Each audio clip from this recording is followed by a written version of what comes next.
hay temas que, como digo siempre, valen la pena tener un espacio y charlar y conocer y aprender sobre lo que sucede en nuestra realidad. Y la semana pasada estuvo nuestro gran amigo, el doctor Franklin Moyano padre, este, mm, hablando sobre ciertas cuestiones que tienen que ver con la salud sexual. Hablamos sobre la viruela del mono, hablamos sobre la sífilis, que es un tema muy preocupante y que hay que hacer hincapié.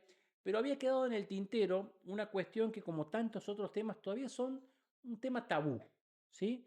Y hoy vamos a ocuparnos de hablar sobre la autosatisfacción o masturbación, también se puede llamar, Sí, Doc. Bienvenido, buenas sí, noches. buenas noches, bienvenido. Ya me siento como en la casa. Sí. Sí, la masturbación es justamente la autosatisfacción, es la forma de buscar el placer a través de la propia exploración del cuerpo. Y es un acto sumamente natural, es un acto que no solo es realizado por púberes adolescentes, sino también por adultos, no solo por varones como se ha creído siempre, sino por varones y mujeres. Y al contrario de lo que siempre se ha parecido y que nos han inculcado en nuestra visión, siempre digo, judeo-cristiana del pecado, del pecado de nuestro propio cuerpo, es un acto que puede ser saludable. Ujú. Y Doc, ¿en qué etapa de la vida una persona empieza a descubrirse? A ver, un niño, un preadolescente, un adolescente, cuando uno empieza a descubrirse y empieza a sentir esas reacciones que... Bueno, eso viene de la mano de los cambios hormonales Ujú, fundamentalmente. Es decir, a ver, el autodescubrimiento de las personas, lo que llaman la formación del esquema corporal, lo tienen los seres humanos de bebé. Es por eso que los bebés se tocan los ujú, genitales, se tocan el cuerpo y van tratando de descubrir su cuerpo, porque la conciencia del cuerpo es algo que se va construyendo en la cabeza del ser humano desde muy pequeño. Ahora, ¿desde cuándo tenemos esa intención sexual? Según Freud la tenemos desde muy ujú, chico, pero este rebrote sexual de darle realmente la utilidad sexual que tienen nuestros genitales aparecen cuando empiezan a aparecer en la pubertad los cambios hormonales, que también van acompañados de cambios comportamentales, porque de repente la amiguita empieza a ser una chica que me puede atraer, o un amiguito puede ser el chico que me puede atraer. Y empieza a cambiar y esos cambios van muy de la mano a veces con el sexo, por ahí las mujeres tienen un cambio hormonal mucho más rápido, los varones un poco más lento, pero van siempre acompañándose de que empiezan a sentir la atracción sexual y el deseo sexual. Primero es la experimentación que no se entiende qué es, pero genera placer. Y esto es muy saludable porque significa descubrir tu cuerpo, ujú. descubrir las zonas que te dan placer, descubrir que tus genitales no estaban solo para orinar, sino también para tener placer. Y eso es muy bueno porque desde ahí se va construyendo la sexualidad del ser humano.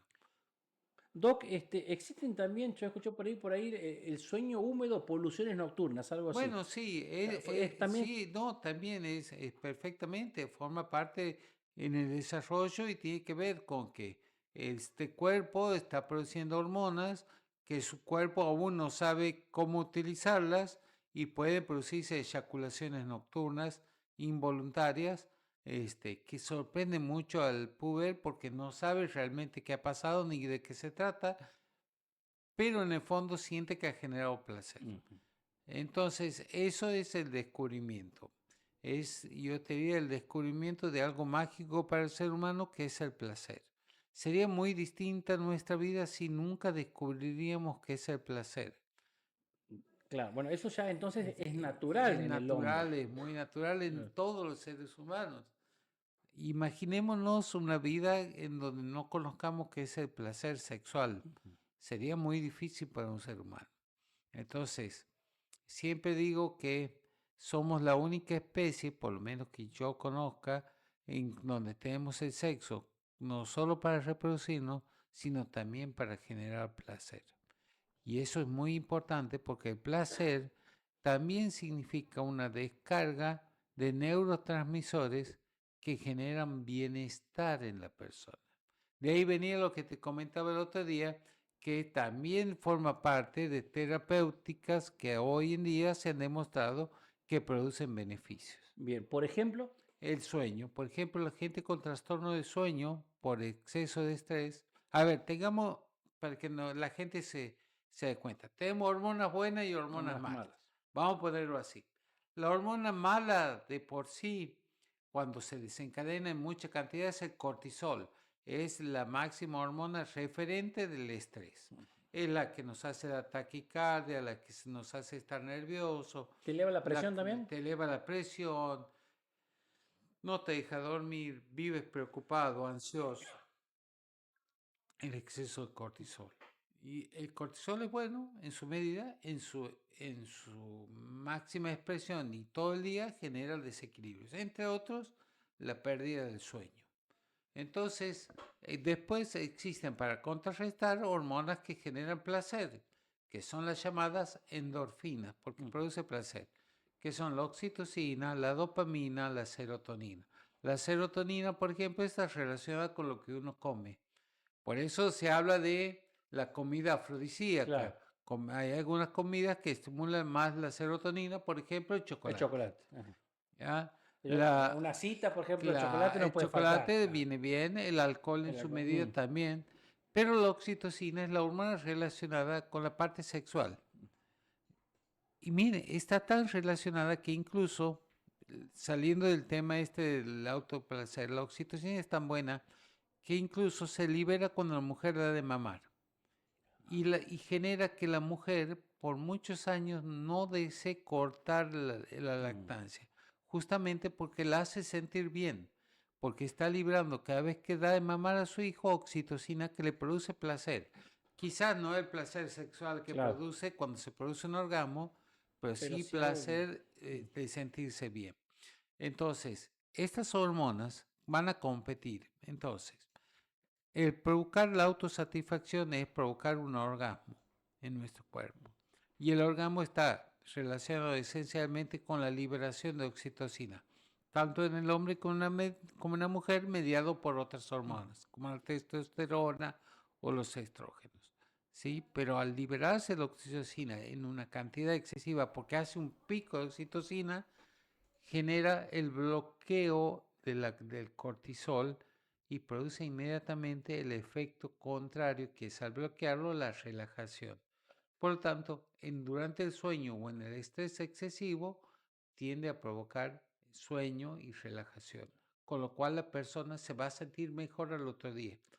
El tema es que al otro día vas a volver de vuelta con el estrés Claro. y cómo hacemos para bloquearlo. Pero eso es otro tema. Claro, viste, que uno charla entre amigos cuando era más joven decía, una masturbación y te vas a dormir. O sea, es Exactamente. parte del folclore, pero es la verdad. Claro, sí, después más grande dice que la gente cuando era joven se masturbaba por el placer sexual y cuando es viejo se masturba para poder dormir. Para poder dormir. Y es verdad las dos Eso cosas, era, es sí. la verdad las dos cosas. Es decir, el hombre produce mucho sueño y es muy común que un hombre luego de terminar un acto sexual con masturbación o sin masturbación tenga sueño. Claro. Eso es porque la dopamina produce un exceso Claro, un exceso de bloqueo de las otras hormonas y da sueño. claro. Hay otros hombres, por ejemplo, mujeres que les da hambre Hay gente después que da hambre. del acto Sí, sexual. bueno, en la mujer tiene otro desencadenante distinto del hombre, pero es cuestión de función de las hormonas. Claro. Pero en todos casos produce bienestar. Ujú. Eso es lo importante. Todo produce bienestar. Bien, Doc, porque siempre se ha relacionado la autosatisfacción, la masturbación con el hombre, con el sexo masculino. Sí, un Pero error. un error. Es un error grande. Y hay muchas mujeres hoy en día que yo he escuchado por ahí que prefieren más la autosatisfacción Que estar con un que hombre. estar con un hombre. Bueno, porque la autosatisfacción garantiza el orgasmo. El Y estar con estar un con un hombre hombre no. no necesariamente. Mm, Hay varias estadísticas que hablan que solo el 40% de las mujeres tienen un orgasmo en las relaciones sexuales. Lo que no quiere decir que no la pasen bien. no. Son dos cosas distintas. pero alcanzar el orgasmo significa toda una evolución de neurotransmisores. Yo lo veo desde el punto de vista médico, Médico. de neurotransmisores, excitación, lubricación exacta, tiempos con que la mente está orientada, el lugar, la temperatura, mil cosas que juegan en la mujer. En cambio, en la masturbación vos sabes que vas a eso y una mujer puede alcanzar el orgasmo más fácilmente que un Con un hombre. hombre. Justamente la explosión de los sex shops es por el Ujú. consumo de las mujeres de los Sí, productos del sex shop, por sí, buscar autosatisfacción. Y cuando uno habla con la gente que tiene sex shop, ve que es un gran negocio porque se consume mucho más de lo que la gente piensa. claro. Bueno, y un dato muy importante es lo que me decías vos la semana pasada, que te ha comprobado, ¿no? El tema de Sí, la autosatisfacción en pacientes. que tengan trastorno de neuroexcitación. Ajá.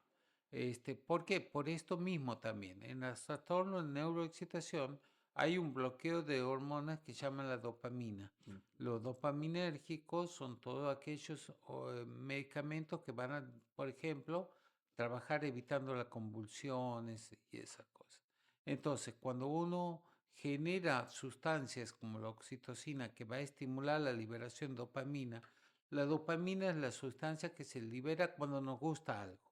Ujú. Por ejemplo, la dopamina es la que te hace que se libere cuando te tiras en paracaídas, Ujú. que te libera la adrenalina, pero Claro. al final te libera la dopamina generándote placer. Es la que se libera cuando consumes una sustancia. Es la que se libera, por ejemplo, cuando consumes sustancias adictivas. Hay un exceso de dopamina, entonces como falta dopamina, te pide más, te pide más. Claro. Bueno, también eso se genera. Pero al generar la liberación de oxitocina y estas endorfinas, en esas personas, por ejemplo, se ha comprobado en personas con parálisis cerebral que tienen momentos de excitación psicomotriz, la masturbación sería terapéutica y hay reporte en España de ciertas personas que es indicación de una vez al mes para tratar el trastorno de neuroexcitación que no se sabe porque es un paciente con parálisis cerebral si es realmente por un deseo sexual o por respuesta a la liberación de la Claro. sustancia. Pero por el momento pensamos que como terapéutica es mucho más sana que una medicación. Bueno, y un tema que también estaría bueno que los padres hablen con sus hijos también. Es algo Aquí, natural y que no pase ese tabú como por ejemplo el tema menstruación. no, tiene que ser tomado como algo natural. Sí hay algo también, ¿no? Existe también, como toda cosa, todo placer, ¿Una contraindicación puede ser? no, todo placer, el extremo, Ujú. puede estar revelando un problema, digamos. Este, hay ciertas personas en donde se ha mostrado un exceso de autosatisfacción o de masturbación. Y esto puede sí estar demostrando otro problema, no generado por la masturbación, sino demostrando otro Mm. trastorno, como de ansiedad, de insatisfacción, de trastornos psicológicos, que hay que estar atento en algunas personas y sí está descrito, pero las descripciones hablan que no es la masturbación quien genera esto, sino es resultado de una falta o de padecer alguna patología psicológica. Entonces, es bueno hablarlo, es bueno hablar con los hijos y es bueno generar valores en nuestros hijos cuando hablamos del sexo y saber que estas cosas no son malas, son naturales y hay que explicarlas, que son naturales, normales y que, bueno, respetarlas Hay que también. ver, exactamente. Bueno, Doc, como siempre, te agradezco infinitamente Un por estar placer siempre estar súper aquí interesante. y cuando quieras hablamos de estos temas que son muy interesantes tocarlos para que la sociedad empiece a crecer de forma más sana. Siempre charlamos de nuestros hijos, de la sociedad y de todos los contextos que nos pasan. Yo creo que esto de que todos empecemos a hablar de estos temas nos va a ir haciendo que seamos más libres. La última, ¿está bien la masturbación en la pareja? Perfecto, en la pareja vale Ajá, todo. En la bien. pareja vale todo, en el sexo vale todo, todo lo que sea con Con consentimiento vale consentimiento, claro. y todo lo que sea generarle placer a otra persona. A ver, muchas veces, a ver, me preguntan del sexo oral. El sexo oral es una forma de masturbación hacia la otra persona, no genera placer a quien lo A quien lo... practica. Claro. a quien genera lo hace. placer a la otra Mm, persona. Entonces, está bien, está muy bueno tener una pareja que te quiera generar placer. claro, Entonces, está muy bien, siempre y cuando sea consentido. consentido. Y puede ser que en una pareja uno de los dos quiera hacer sentir bien al otro, darle placer, y ese que quiere darle placer al otro no quiera. ¿Puede pasar? Puede pasar, Mm, porque en el mundo del sexo todo es todo es posible. posible. Y Todo es todo vale. posible, todo vale. El sexo es la demostración de libertad del ser humano más grande. Siempre y cuando sea todo Consentido. consentido, está todo bien. Perfecto. Dos, como siempre, muchísimas gracias. Un placer estar con ustedes y siempre a su disposición. Muy bien. Bueno, el doctor Franklin Moyano hablando, siempre queremos hablar de estos temas que muchas veces no se los toca, pero siempre, como dice el doctor Franklin Moyano, con respeto, ¿no? Tratándolo desde lo científico, pero además también utilizando un lenguaje sencillo para que los que están del otro lado podamos aprender y podamos saber que hay temas que hay que charlarlos, que hay que tratarlos, que hay que abordarlos, y que tienen que ver con esto, ¿no? Con la normalidad que uno tiene, y en este caso hoy decidimos hablar sobre la autosatisfacción.